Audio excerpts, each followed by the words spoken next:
Hello bachcho, welcome to grade 8 sessions of subject civics and we are discussing chapter number 1. The chapter name is the Indian Constitution. This is your 6th session. तो बच्चों हम लोग grade 8 का subject civics discuss कर रहे हैं और इसमें हम लोग chapter number 1 डिस्कस कर रहे हैं. चैप्टर का नाम है The Indian Constitution. ये आपका 6th सेशन है. So let's start with it. बच्चों एक बार ब्रीफ रिकैप कर लेते हैं कि लास्ट क्लास में हम लोगों ने क्या क्या कंप्लीट किया था and then we are going to further continue our discussion. तो लास्ट क्लास में we talked about the key features of Indian constitution. तो हम लोगों ने उन की फीचर्स में क्या क्या देखा था. सबसे पहले हम लोग ने फेडरलिज्म के बारे में पढ़ा. राइट, फेडरलिज्म क्या है? Sharing of power between the central and the state government. Right. Second हमने क्या पढ़ा था? Parliamentary form of government. अब ये क्या होता है? The representative form of government in which people they get to vote their representatives, they elect their representatives, right? तो ये हमारा one of the most important feature है and one of the most important right that has been entitled to each and every individual or the citizen of our country. और तीसरा हमने क्या देखा था? The separation of powers. तो हमने separation of powers में क्या पढ़ा? That there are three main organs of the state. The first one is the legislative, the second one is the executive and the third one is the judiciary. और सबके अपने अपने powers हैं. Right. तो अब हम लोग आगे की क्लास में देखते हैं, इस क्लास में देखते हैं कि और कौन कौन से फीचर्स हैं हमारे कॉन्स्टिट्यूशन के. तो बच्चों अभी जो हम लोग फोर्थ पार्ट पढ़ने वाले, फोर्थ मेन फीचर जो हमारा कॉन्स्टिट्यूशन का है, that is the fundamental rights. तो फंडामेंटल राइट्स के बारे में भी आप लोगों ने क्लास 7 में बहुत पढ़ा है, एग्जाम्पल्स के थ्रू हम लोगों ने देखा है. तो एक बार डिटेल में देखते हैं what is this fundamental rights. The section on fundamental rights has often been referred to as the conscience of Indian Constitution. तो हमारे जो fundamental rights दिए गए हैं Indian Constitution में, it has been referred as to the conscience of our Constitution, the main important part of our Constitution, right? तो हमारे जो fundamental rights है बच्चों, ये Constitution का सबसे main foundation and the main important part होता है, right? So what does this fundamental rights imply? So fundamental rights protect citizens against the arbitrary and absolute exercise of power by the state. तो ये rights हमें क्यों मिले बच्चों? तो basically अगर किसी भी state में कोई भी majority, जैसे कोई भी एक political leader है, तो अगर वो अपने powers को misuse करता है, तो हमारे constitution में to safeguard our own interest, to get our own rights, ये सारे फंडामेंटल राइट्स दिए गए इस कॉन्स्टिट्यूशन में. So it protects the citizens against any absolute exercise of power by the state. By the state कहने का क्या मतलब है? हमारे जो पॉलिटिकल लीडर्स हैं जिसको आप इलेक्ट करते हो, राइट? तो अगर वो लोग अपने पावर को मिसयूज कर रहे हैं, तो हम लोग अपने फंडामेंटल राइट्स के through we can always question their power, the misuse of their power. Okay, अब हम लोग देखते हैं what are the fundamental rights. आपको सारे नाम पता होंगे but still we should revise it once again. तो सबसे पहला फंडामेंटल राइट क्या है? Right to equality. Right, everyone is equal in front of law, from that of the president to that of the people who is in the lowest, who are in the lowest caste. वो लोग सब एक साथ they are equal in front of the law. अब आपको मैं बताती हूँ, आप याद करो क्लास 7 में जब हम लोगों ने इक्वालिटी का चैप्टर पढ़ा था, तो उसमें कांता देवी का एग्जाम्पल लिया था. Right. Now she was a Dalit, but she was really happy with the fact that she is voting and standing in the queue with all the people, and especially for the one she was working, right? एक जो जहाँ वो काम करने जाती थी, तो वो लोग भी लाइन में खड़े हैं वोट करने के लिए along with Kanta Devi, right? तो right to equality क्या होता है कि everyone is equal in front of the law. Second हमारा क्या है? Right to freedom. Everyone has freedom to express their, freedom of expression, freedom to follow any religion, right? हर एक aspect में हमें एक फ्रीडम मिला हुआ है, but we should not hamper और we should not try to hurt the sentiments or feelings of any other community. तो उस एम्बिट में रह के we have got the right to freedom.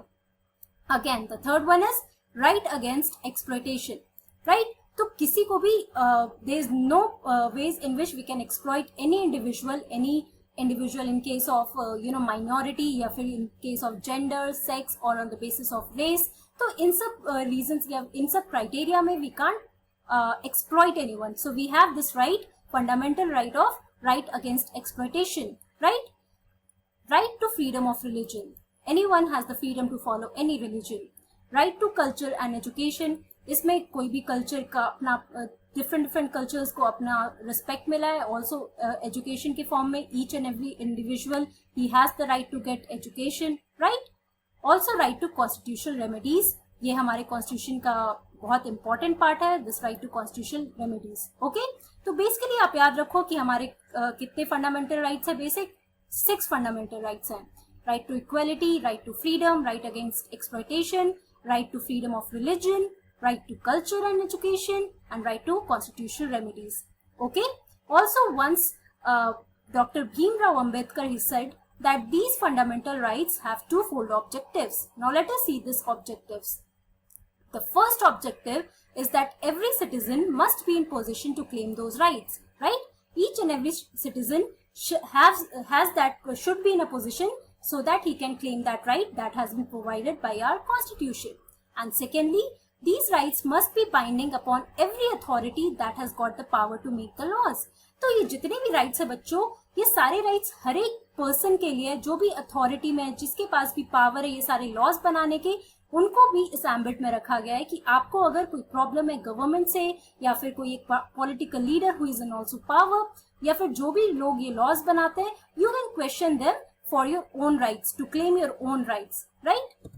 Now, in addition to the fundamental rights, the Constitution has also a section called Directive Principle of State Policy.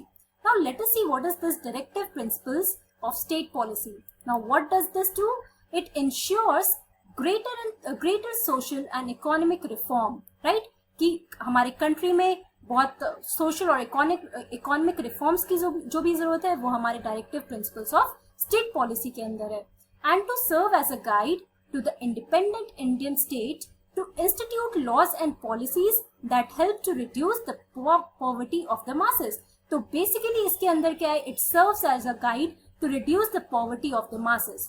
Okay, poverty के against जितने भी social या economic reforms जरूरत है हमारे country में, वो सारी चीज हमारे directive principles of state policy में आता है. यहाँ पे देखो classification of directive principles of state policy क्या क्या है. तो सबसे पहले हमारा सोशलिस्ट प्रिंसिपल है, जो भी सोशल रिफॉर्म्स हमारे कंट्री में जरूरत है वो इसमें मेंशन्ड है. गांधीयन प्रिंसिपल्स, जिसमें गांधी, जो हमारे Mahatma Gandhi, the father of our nation, उन्होंने जो भी प्रिंसिपल्स हुए थे, and he was mainly concerned about the poverty and also agriculture and that of the untouchables. तो ये सारी चीजें हमारे गांधी प्रिंसिपल्स में. And the third one here is the liberal principles related to economic freedom and everything, it comes under the liberal principles. तो basically ये हमारा directive principles of state policy है. ओके, अब हमारा जो नेक्स्ट फीचर है बच्चों, दैट इज सेक्युलरिज्म.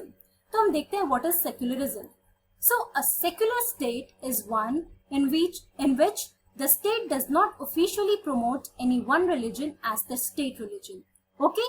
तो बच्चों बेसिकली हमारा सेक्युलर स्टेट कौन से स्टेट को कहते हैं, जहां पे स्टेट जो है it does not officially promote any one religion. Let's say अगर कोई भी स्टेट में, अगर आप महाराष्ट्र ले लो, आप दिल्ली ले लो, या फिर आप उत्तर प्रदेश ले लो, किसी भी स्टेट में आप कोई भी रिलीजन को, you can't promote any one religion. Let's say for example Hinduism, आप कोई भी एक स्टेट में सिर्फ हिंदू रिलीजन को प्रमोट नहीं कर सकते हो, राइट? कोई भी पॉलिटिकल पावर, कोई भी स्टेट में जो भी पॉलिटिकल लीडर पावर में, he cannot encourage only one religion. Each and every religion is given equal importance and equal respect in our constitution, right? तो बेसिकली इसमें क्या होता है, सेक्युलरिज्म में बच्चों स्टेट और रिलीजन को अलग किया जाता है.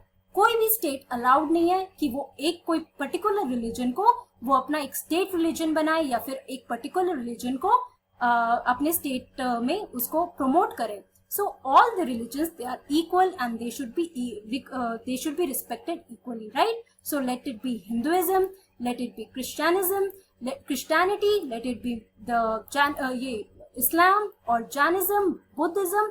हर एक रिलीजन, जो भी हमारे वर्ल्ड में जितने भी रिलीजन है, अगर हमारे कंट्री में वो प्रैक्टिस किया जाता है तो हर एक रिलीजन को अपना एक रिस्पेक्ट मिलेगा और उसको इक्वली ट्रीट किया जाएगा. Okay, this is the concept of secularism and it is one of the most important key feature of our Indian Constitution.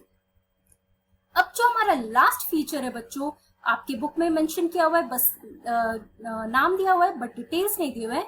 So let us talk about the fundamental duties. आपने fundamental rights के बारे में पढ़ा है ना, तो ऐसे ही हमारे कॉन्स्टिट्यूशन में जो एक और इम्पॉर्टेंट पार्ट दिया है, that is the fundamental duties. Now let us see what is this fundamental duties. So fundamental duties are the moral obligations of all individuals to promote the unity of our country. तो fundamental duties क्या होता है? Duties के नाम से आप समझ ही रहे हो, any particular duty that is given to us. तो fundamental duties क्या है? ये हमारे moral obligations है that each and every individual has to follow, should follow in order to promote unity and also show be patriotic. Okay? तो अब fundamental duties में आप देखो कि बेसिकली कौन कौन से हमारे फंडामेंटल ड्यूटीज हैं. Let us have a look at them. यहाँ पे कुछ दिए हुए हैं, मेनली बहुत सारे फंडामेंटल ड्यूटीज हैं. तो अगर आप इन सारे को देखोगे तो आप एग्जांपल्स के थ्रू समझ सकते हो कि हमारे कौन कौन से बेसिक फंडामेंटल ड्यूटीज हैं. So the first fundamental duty is to respect the national flag and the national anthem. Right. तो हमारा जो नेशनल फ्लैग है, राइट, तिरंगा, और जो हमारा नेशनल एंथम है, Jana Gana Mana, we should respect it. Right. हमें नेशनल फ्लैग को हमेशा रिस्पेक्ट करना चाहिए. कहीं भी अगर आप फ्लैग को गिरा हुआ देखो, you should always keep it in standing position. Right. And also the national anthem, while listening the national anthem you should know that you should always stand in attention position. Right. तो ये दो चीज आप करोगे, you are promoting the unity of your own country. Also to cherish and follow the noble ideas which inspired our national struggle for freedom. तो जो भी आपको स्टोरी पता चलता है, जो हमारे नेशनल लीडर्स, जो हमारे इंपॉर्टेंट नेशनल लीडर्स थे, उन्होंने किस तरीके से फ्रीडम के लिए they had to sacrifice. So we should try to cherish and we should try to follow those noble ideas which have inspired our national struggle for freedom. Also to uphold and protect the sovereignty, unity and integrity of our country. तो हम लोग को अपने country जो हमारा sovereign है, also the unity that is present in our country and the integrity of our country, we should try to uphold it and we should try to protect it. अब आप देख रहे हो ये सारे terms आपने कहाँ देखा था? आपने preamble में भी देखा था. Now these things, they are also our fundamental duties that we should try to follow. Citizens should be ready to defend and render national service towards India. Also one more important part, कि हमें हमेशा अपने country को defend करना चाहिए and also we should be ready to render any national service whenever required towards our country.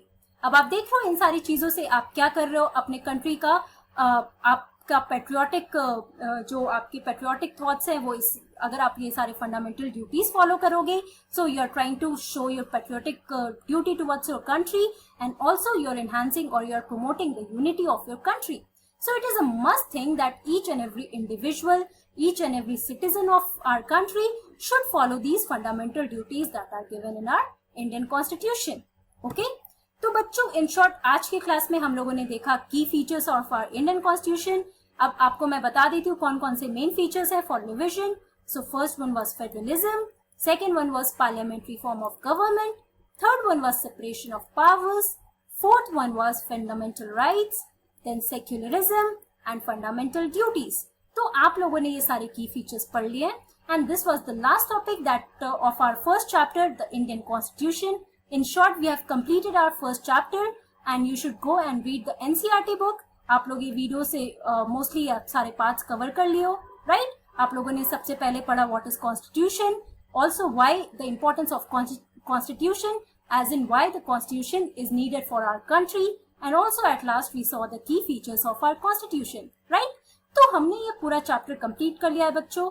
आप लोग एक बार एनसीईआरटी बुक पढ़ो, सारे जितने भी पार्ट्स हैं सारे एग्जाम्पल्स के थ्रू जैसे मैंने आपको समझाया है वो सारे एग्जाम्पल्स को आप भी समझने की कोशिश करना. It is quite easy to understand through the examples here. Okay. अब जो हमारा नेक्स्ट सेशन होगा बच्चों वो क्वेश्चन आंसर सेशन होगा. I am going to ask you some 20 questions and you have to give me the answers in sense कि आप इसके लिए एक बार बुक पढ़ोगे तभी आप आंसर कर पाओगे, right. It is just to check your knowledge कि आप लोगों को कितना पॉइंट समझ में आया इस चैप्टर का. Okay. So I will meet you in the next class. Till then take care and thank you very much.